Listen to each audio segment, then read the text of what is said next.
অনেক ঘুম হয়েছে, এবার ওঠো। উঠাচ্ছেন কে? এখন থেকে মজা শুরু। উঠাচ্ছেন কে? আল্লাহ রাব্বুল আলামিন বললেন, আমি তাদেরকে এবার উঠালাম। ওয়াকাযালিকা বা'আসনাকুম লিয়াতাসাআলু বাইনাহুম ক্বালা কাইলুম মিনহুম। তখন তারা কজন যুবক, অর্থাৎ 7 জন যুবক উঠে বসলো, কুকুরটা উঠে গেল। বর্ণনার মধ্যে আসছে, তাফসীর ইবনে কাসির সাক্ষী আছে, জান্নাতের মধ্যে কোনো প্রাণী যাবে না, নাপাক প্রাণী তো যাবেই না, প্রশ্নই আসে না। তাফসীর সাক্ষী আছে, আল্লাহর কসম, ওই আসহাবে কাফের যে কুকুরটা ইমানদারের সাথে সাথ নেওয়ার কারণে, ইমানদারকে সাপোর্ট করার কারণে ওই কুকুরটাকে পর্যন্ত আল্লাহ জান্নাত দিয়ে দিবে। কি মনে করেন আপনি? 7 জন ইমানদারের পক্ষ নেওয়ার কারণে যদি কুকুর জান্নাতে যায়, ও মুসলমান, ও আশরাফুল মাখলুকাত, তোমরা যদি ইন্নাল উলামা ওয়ারাসাতুল আম্বিয়া, নবীদের ওয়ারিসের পক্ষ যদি নিতে পারো, আলেমদের, হাফেজদের, আলেমদের পক্ষ যদি নিতে পারো, ইসলামের পক্ষ নিতে পারো, যত গুনাহ থাক না কেন, আলেমদের পক্ষ নেওয়ার কারণে আল্লাহ রাব্বুল আলামিন তোমাদেরকেও জান্নাত দিতে পারেন কি পারেন না? যদি কুকুরকে পারে, তোমাকে কেন পারবে না? আলেমদেরকে ভালোবাসার দরকার আছে না নাই? এবার আমি তো তাদেরকে ঘুম থেকে উঠালাম। কয়েকজন যুবক, 7 জন যুবক ঘুম থেকে উঠে বলল, কিরে শরীরটা এত ব্যথা করে কে, ম্যাচ ম্যাচ করে কে? ঘুম বেশি হলে এরকম একটা ভাব আসে কি আসে না? জোরে বলেন। তারা বলতেছে, আমরা কতক্ষণ ঘুমাইলাম, কি ব্যাপার রে? একজন আরেকজনকে বলে, কিরে কতক্ষণ ঘুমাইছি আমরা, শরীরটা কেন একটু কেমন করতেছে। এবার দেখেন কি বলে,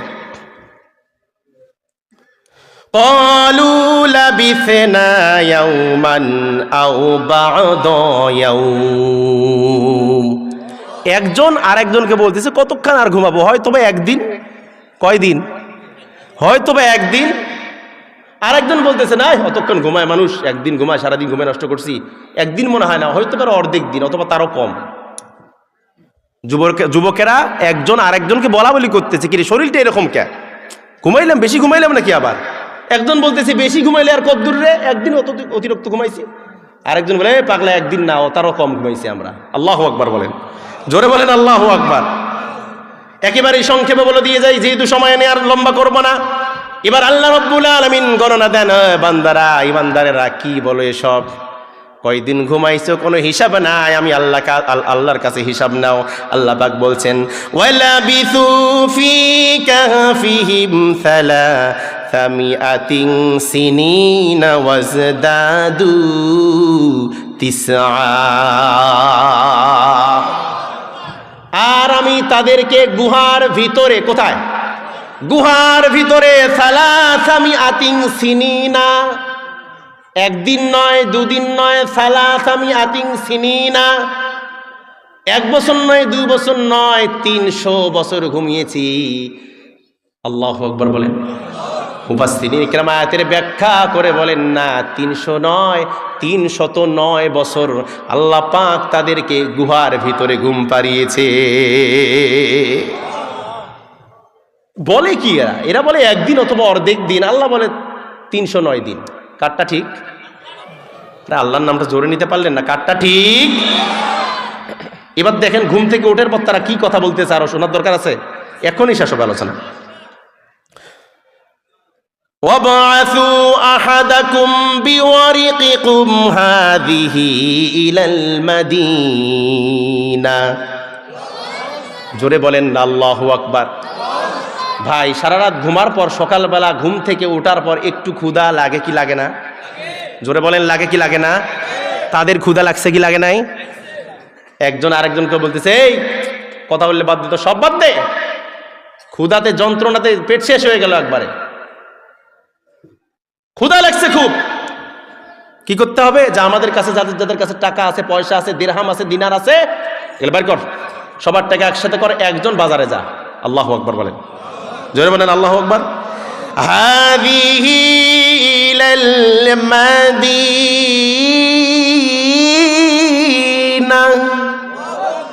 সবার টাকাগুলো একত্রিত করে, দিরহামগুলো, দিনারগুলো একত্রিত করে, মুদ্রাগুলো একত্রিত করে একজনকে বাজারের মধ্যে পাঠায় দিচ্ছে। আল্লাহু আকবার।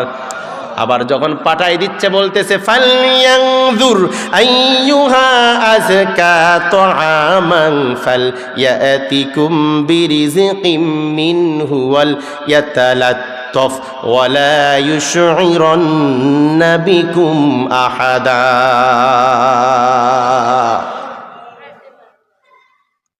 এবং টাকাগুলো দিয়ে বলল বাজারে যাবি তো ভালো কথা, এটা কিন্তু মুশরিকদের রাজ্য, জালিমদের রাজ্য। বাজারের মধ্যে ভালো খাবারও আছে, হালাল খাবারও আছে, নাপাক খাবারও আছে। ভারতের মধ্যে গেলাম, ওরা সাপ খায়, সাপের গোশত খায়, শুকরের গোশত খায়, আছে না নাই? এই এরা বলতেছে এটা কিন্তু মুশরিকদের অঞ্চল, তাদের ভয়ে কিন্তু আমরা পালাইছি। এই বাজারের মধ্যে যে সব হালাল খাবার তা কিন্তু না, এই বাজারের মধ্যে হালাল খাবারও আছে, হারাম খাবারও আছে।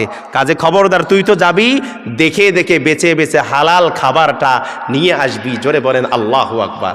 আর আমাদের কোনো চিন্তা নাই, যাই পাই তাই খাই, হালাল হোক আর হারাম হোক, সুদ হোক আর ঘুষ হোক। আরে রমজান মাসেও সুদ খায়, ঘুষ খায়, সুদের টাকা দিয়ে তিনবার ত্রিপল টাইটেল, মানে ত্রিপল হজ করে, আছে না নাই? ওগুলো কথা বললে গেলে তো তখন হুজুরের দোষ হবে।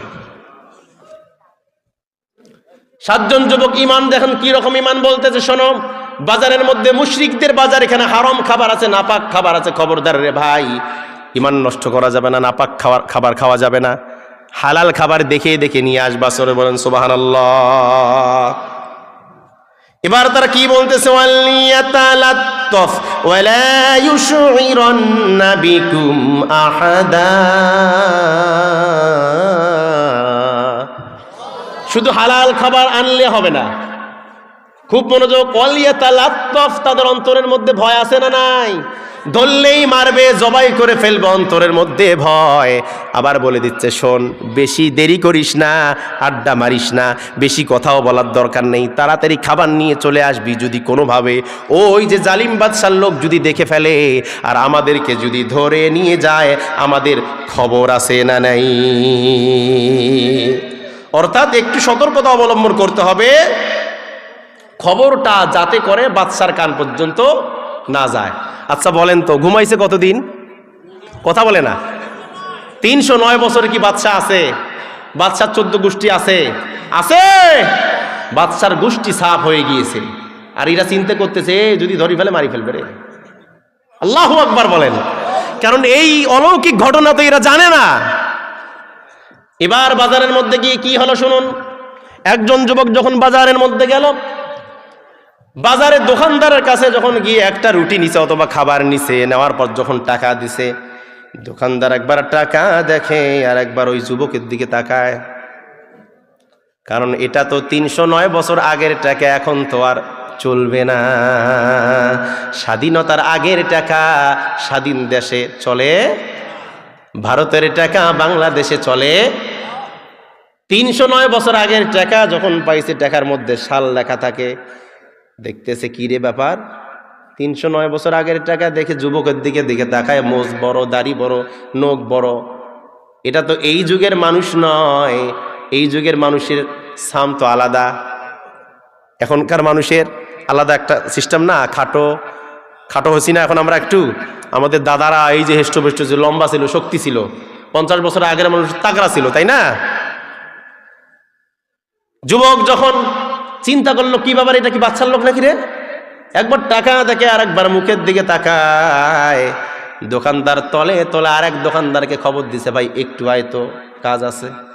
দোকানদার আসছে, কয় টাকাটা দেখ, আর চেহারার দিকে দেখ, খরচ ভুলিয়ে আসছে। আবার টাকা দেখলো আর যুবকের দিকে তাকাইলো, এভাবে 2 জন 5 জন 10 জন মানুষ জড়ো হয়ে গেল। ভয়ে আতঙ্ক হয়ে গেল যুবক। আহারে, আর ইমান থাকবে না, জানো থাকবে না, আজকে আমাদের খবর আছে। যুবক কান্না করা শুরু করে দিল। এবার সবাই বলল, রে ভাই কান্না করো না রে ভাই, তোমার কান্না দেখে আমার মায়া লাগে, তোমার পরিচয়টা একটু দাও। দেয় না, বলে ভাই কান্না করো না, আমরা মুশরিক নই, আমরা সবাই নামাজ পড়ি, আমরা সবাই মুসলমান, তুমিও মুসলমান, আমরা এখানে কেউ ইহুদি নাই, খ্রিস্টান নাই, বৌদ্ধ নেই, মুশরিক কেউ আমরা নাই। ওরে ভাই তোমার পরিচয়টা একটু তুমি তুলে ধরো। জোরে বলেন সুবহানাল্লাহ। ইন্নাহুম ইয়াযহারু আলাইকুম ইয়ারজুমুকুম আও ইউঈদুকুম ফি মিল্লাতিহিম ওয়া লান তুফলিহু ইযান আবাদা। জোরে বলেন আল্লাহু আকবার।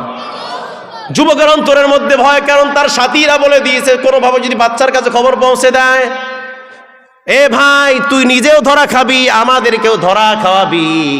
এবার যুবক কান্দে, আরে আমিও ধরা খাইলাম, আমার ভাইরাও তো এখন ধরা খাবে। আর তারা বলে দিয়েছে যদি আমাদেরকে ধরতে পায়, যদি আমাদেরকে ধরতে পায়, আর জুমুকুম আও ইউইদুকুম, আমাদেরকে পাথর দিয়ে তারা মাথা থেতলে দিবে, মেরে ফেলবে। ফি মিল্লাতিহিম ওয়ালান তুফলিহু ইদান আবাদা, অথবা আমাদেরকে ধরে নিয়ে গিয়ে তাদের ধর্মের মধ্যে ঢুকাই দিবে। এই কথা মনে হয় যুবক কান্দে যে যদি তোমাদেরকে ধরতে পারে, এই যুবক তুই তো খরচ নেওয়ার জন্য যাচ্ছিস, তোকে যদি ধরতে পারে আমাদের কথা বলিস না রে ভাই, ইমানও যাবে জানও যাবে, অথবা আমাদেরকে নিয়ে তাদের ধর্মের মধ্যে ঢুকাই দিবে। যুবক আর কিছু বলে না, মনে হয়ে গেল। এবার সমস্ত দোকানদারেরা বলল, ভাই চিন্তার কোনো কারণ নাই, আমরা তো টাকার মধ্যে দেখলাম এটা আজকের তো টাকা না। বলে আজকের টাকা না মানে যে হ্যাঁ ভাই এটা তো দেখো এখনকার টাকা দেখো আর আগের টাকা দেখো, তোমার টাকাটা আসলে আজকের টাকা নয়, তুমি কোথার থেকে আসলা, এই টাকাটার বয়স আছে 309 বছর, আর আমাদের টাকা দেখো নতুন সালের নতুন টাকা। বলল তাই তো ভাই, চিন্তার কোনো কারণ নেই, ঘটনা তো একটা আছেই, বলতে হবে। লম্বা আর করা সম্ভব হচ্ছে না আমার ভাইয়েরা। বর্ণনার মধ্যে তারপর ইতিহাস যেটা আসছে, তদানীন্তন সময়ের বাদশাহ ছিল মুমিন বাদশাহ, ইমানদার বাদশাহ। কোন লোক ওই বাদশাকে খবর দেয়, তাদেরকে একেবারে আমন্ত্রণ জানিয়ে রাজ দরবারে নিয়ে যায়, তাদেরকে খাওয়া দাওয়া করায়, তাদেরকে সেখানে রেখে দেয়, সেখানে মারা যায়, তাদেরকে খবর দেয়। আবার কোনো মুফাসসিরিন ইকরাম ব্যাখ্যা করেন যে না, এই যুবককে কিছু খাবার দাবার সহ ওই গুহার মধ্যে আবার পাঠিয়ে দেওয়া হয়েছিল। ওই গুহার মধ্যে কি খাবার খেয়ে ঘুমিয়েছিল, ওই ঘুম থেকে আর উঠে নাই, ওই ঘুমটাই তাদের জন্য কবর হয়ে গিয়েছে। ঘুমালে যদি উঠেন তাহলে সকাল, না উঠলে পরকাল। ঘুম থেকে উঠলে সকাল, না উঠলে পরকাল। ওই যুবকেরা আর ওঠে নাই, তাদের হয়ে গিয়েছে সকাল না পরকাল। জোরে বলেন সকাল না পরকাল। আর বলা সম্ভব হচ্ছে না, এইটুক জায়গা বললেও আরও সময়ের দরকার। যাক, বিস্তারিত ঘটনাটা আপনাদেরকে আমি বোঝানোর চেষ্টা করেছি। আল্লাহ চাহে তো হয়তো বা আপনারা বুঝছেন, আমার মনে হয় আমি যতটুক বোঝাইতে পেরেছি। আর না, অনেক রাত হয়ে গেল, আমার কথার মধ্যে যদি ভুল ত্রুটি হয়ে থাকে আপনারা আমাকে মাফ করবেন তো ইনশাল্লাহ? আমার জন্য দোয়া করবেন তো ইনশাল্লাহ? এই মাহফিলে আমার আশা কথা ছিল না, বক্তা আশা কথা ছিল ঢাকা চট্টগ্রামের, কারণ সাধারণত প্রধান বক্তা তো এলাকা সাহাবক নেয় না, দামে তো দেয় না। কথা বলেন ঠিক কিনা? আলহামদুলিল্লাহ, এটা অহংকার নয়, গর্ব নয়, শুকরান বলতেছি। এ পর্যন্ত যতগুলো বাহিরের বক্তার সাথে ওয়াজ করছি, এলাকায় হোক আর বাহিরে হোক, আপনাদের এই ছোট্ট সন্তানটা, ছোট্ট ভাইটা এ কথা বলতে বাধ্য হয়েছে কমিটি শ্রোতা যে আগের হুজুর কোনা কটে থেকে আনছিলেন। ছোট মরিচের ঝাল আছে না নাই? এটা উলিপুরের সুনাম না আমার সুনাম? কথা বলেন না কেন? আমার ওস্তাদ, এনাদের ঠাকুর গায়ে যে কত মাহফিল আমি করি, দিনের রাতেও মাহফিল করি। অনেক সময় হুজুর নিজে তার মাহফিলে আমাকে প্রধান বক্তা নিয়ে মাহফিল করায়। হুজুরের ভাই তেনার 2টা মাদ্রাসা, ওখানে 4-5 বছর থেকে মাহফিল করি। আমি যখন বক্তা নই তখনই হুজুর আব্দুল খালেক শরীদপুরের সাথে আমাকে রাখছিল। ওয়াজ করতে করতে ঘামি গেছি, বক্তা বলে পথ ঘুরে গিয়ে আর জায়গায় গেছি। আমি তো নতুন বক্তা ভাই, কতক্ষণ 2 ঘন্টার ওয়াজ তো বেশি করা যায় না, 2.5 ঘন্টা হয় বক্তা আসে না। আমার এই জায়গা পর্যন্ত আসার জন্য হুজুরের অবদান অনেক। এই এতটুকু সুযোগ যদি হুজুর না দিত আমি হয়তো বলতে পারতাম না। টিভি চ্যানেলে গেছি এবারে প্রথম, চিন্তা করলাম বাইরে ওয়াজ তো করছি, কিন্তু টিভির মধ্যে কথা খবর দেখবে সারা বিশ্বের মানুষ, ভয় লাগে। তো বলতেছে হাফিজ ভাই কি ভয় কিসের, আপনি বসেন তো। বসলাম, পরে আলোচনা একটা নিল, আরও একটা দেন, ভালো হয়েছে, আর দিলাম 2টা, আরও একটা দেন, 3টা নিল, একটার জায়গায় 3টা। সেখানে আসছে ডক্টর সাদেকুর রহমান আজহারি, আবুল কালাম আজাদ বাসার, মানে যত বড় ইসলামিক স্কলার, বড় বক্তা বাংলাদেশের, তারা ওখানে আসি রেকর্ড হচ্ছে। তো ওদের মধ্যে আল্লাহ তাআলা এটাকে ঢুকিয়ে দিছে। আলহামদুলিল্লাহ বলি সবাই। তো সেজন্য আপনারা আমার জন্য দোয়া করবেন, আমার এই বন্ধুর মাদ্রাসাটার দিকে আপনারা লক্ষ্য রাখবেন। এবং সবচাইতে বড় সহযোগিতা হবে আপনার মেয়ে বাচ্চা, আপনার ভাতিজা, আপনার নাতনি, আপনার মেয়ে বাচ্চাটাকে দিয়ে সহযোগিতা করা। আপনার বাচ্চাটাকে যদি হাফেজা বানাতে পারেন তাহলে আপনার জীবন উজালা হয়ে যাবে ভাই। এই ফিতনার জামানায় কি পড়াবেন বলেন? একটা বাচ্চাকে সজাগ সচেতন গার্জিয়ান যদি হয়ে থাকে, অবশ্যই মেয়েকে হাফেজি পড়াবে, মেয়েকে মাদ্রাসায় পড়াবে। কারণ এই সমাজের মধ্যে কলেজ ভার্সিটি পড়ে কোনো মেয়ের 90% মেয়ের চরিত্র যে নাই, তার মধ্যে ভার্সিটিগুলোই তার প্রমাণ। কথা বলেন ঠিক কিনা? এলে সংবাদ আপনারা কি পান না? বলতে হবে, ওয়াজ করতে হবে। ফেসবুক আলাইহিস সালাতু ওয়াস সালামের মধ্যে কি নাই? কথা বলেন ঠিক কিনা? এই ফেসবুক এসে যুবকদের সব শেষ, যা ছিল তাও শেষ। আল্লাহ তাআলা আমাদেরকে মাফ করুক, সকলে বলে আমিন। তো সভাপতি মহোদয় শুধু সালাম দিবেন বিনিময় করে, তারপর হুজুর দোয়া করে দিবেন ইনশাআল্লাহ। আমরা সবাই